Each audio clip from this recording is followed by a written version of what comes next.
What is up, everybody, and welcome to FLW Videos.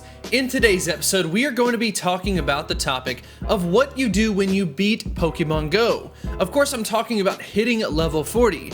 It seems as though the past couple of years in Pokemon Go were a little bit more focused on the best ways to hit level 40, but with more recent updates, especially related to the friendship system, it is becoming ever more easy to get yourself experience in Pokemon Go. So now you find a lot of people hitting that level 40 threshold and then questioning to themselves, what do I do now? That is what this video is about. I've had a lot of people in my local community reach out, and it does seem to be a topic that a lot of people are interested in.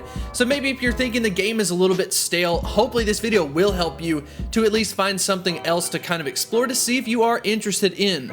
Also want to say thank you so much for the support on the channel. We are almost at 90,000 subscribers. I want to say thank you so much for that. It is definitely a great experience, and I'm glad to carry everyone else along with this journey. Without further ado, let's go ahead and get into the video. The list that you are looking at right now comes from the Sylph Road Arena. If you go over to your player profile and select what you're currently focused on doing, you can get a really good kind of sense of what you can focus on throughout the game. So I figured that was a really good starting point, as well as adding in a couple more. So we've got amassing rare candy. This is definitely going to be more or less related to raids. You can get rare candies other ways, like from doing PvP as well as doing special research, which is definitely nice. But if you are going to be doing this, definitely keep in mind the point in it. For the most part, it's going to be powering up legendary Pokemon or mythical Pokemon, not necessarily non-legendaries, but there are a couple of cases, maybe a super rare one. Up next, we've got grinding Stardust. What an excellent goal that you can have once you hit level 40, or even for people who are not at level 40 yet. Mostly for the fact that you don't have an end. What is the end goal? You know, once you hit level 40, there are no more levels currently in Pokemon Go. But with Stardust, the sky is the limit. If you want to focus on getting to 100,000 Stardust, 1 million, 10 million, 100 million, you can set that goal in your sight and then of course try to get to it. For myself, I have been focusing on this one myself, and I've personally tried to get past 1 million Stardust, finally able to do it because of some of the community days going on. But I'm very excited about that. The next one that we have to look at is related to just catching Pokemon in Pokemon Go, and that is just tracking down elusive species. This was so much fun earlier on in the game, but kind of a catch to this is Pokemon Go has kind of gone this weird route where they're going to release Pokemon much slower over time, and not even necessarily in the wild. You have to do it some other way. For example, Magnezone or Probopass, and then even some of the Pokemon that required a Sinnoh Stone. It makes it a little bit harder to focus on elusive species from that regard, but there are still a couple of Pokemon that I kind of think this falls into. Maybe something like a Larvitar or a Gibble, for example. I think that those are a couple that I would focus on. Up next is raiding for rewards. I kind of mentioned this before. I think the rare candy kind of falls into it, but since rare candy can be accessible outside of raids, this is going to be the group of all of them, raiding for rewards. I love doing this, but the only catch to this is it does have a random aspect to it, which is a little bit unfortunate. I know for all of you players out there who are focused on PvP, the number one thing you would love to get from raiding is TMs. Unfortunately, you can't really control it. The best you can do is get as many raid rewards as possible with the most balls that you can get, and then just kind of hope that you end up getting some TMs out of it. Up next, hatching eggs.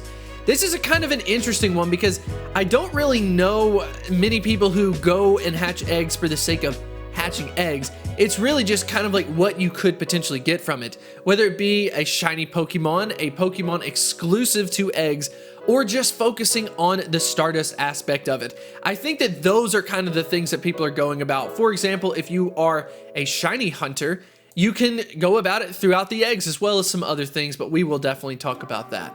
Up next, IV hunting. This is something that I definitely focus on, but I think that there could be a little bit of an update to this because IV hunting, yes, you can go out and get yourself good IVs from catching Pokemon in the wild, from going out and catching different raid Pokemon, of course trying to get the highest one that you possibly can. But we have a completely new aspect related to this, and that is the trading aspect. I have personally been a trading machine when you talk about meta-relevant Pokemon, the best of the type, and then trying to trade them at a weather boosted level and getting yourself some incredible IVs, a discount on Stardust, and then of course just in general, having a really good Pokemon for less. So I'm definitely an IV hunter, but just keep in mind it's more than just going out and catching IV Pokemon. Up next, we got shiny hunting. This is a more popular one for sure. You've got some of the just Pokemon in the wild, for example. You've got different events that feature different Pokemon. I think everyone loves catching a good shiny. The cool thing about it is you could get them from special research. You can get them in the wild. You can get them from eggs. There's so many different things that you can do with the shiny hunting. Up next, we've got completing the medals, and this is something that I personally feel like I have neglected and something that I do want to work on in the future.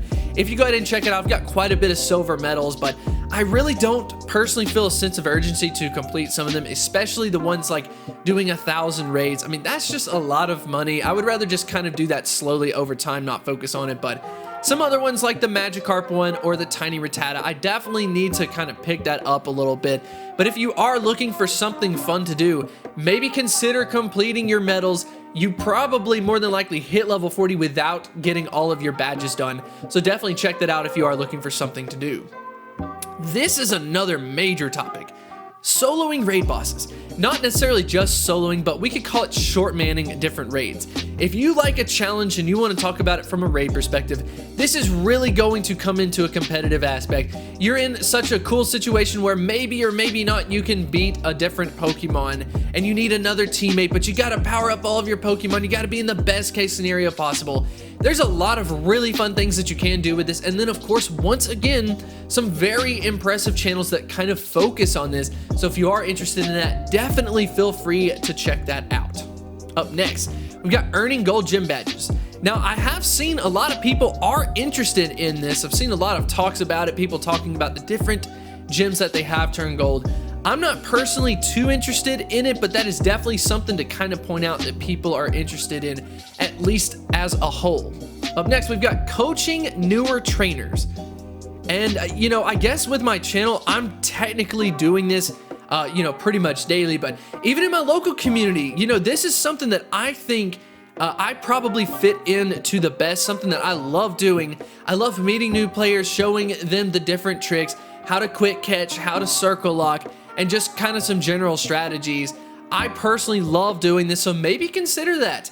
Maybe quit thinking about it like, you know, what is anything and everything that you can do in this game, and start thinking about how can you help other people in your community. It is definitely rewarding if you decide to do that. Up next, powering up your Pokemon. Wow, this can be something that you can really focus on over time. Something that I have been doing a little bit of, getting a couple of Pokemon up to level 40. You use a lot of Stardust, you use a lot of candy, and anytime you're using a lot of resources like that, you're going to want to grind the game and then of course play it for longer. Up next, we've got completing the Pokédex. Something that I am not personally too focused on right now, but the main reason for this is for the simple fact that Pokemon Go has kind of went the route where it doesn't really force you to kind of get a different evolution, because you know, for example, it could end up with a community day. It could end up with a new exclusive move. So like, for example, Generation 4 starters, I don't have 2 of them because I'm like, well, they'll get a community day, so I'll just hold out and then wait for them then, especially the high IV ones. So I think in this case, for me personally, the game has kind of been designed to slow that down, but there are a couple of Pokemon that are on the rare side that you can focus on for as far as completing the Pokédex is concerned. Then, of course, the last section. I want to save this for last because I felt like it deserved kind of like the most attention, and it wasn't on the list for the Silph Road Arena, but PvP.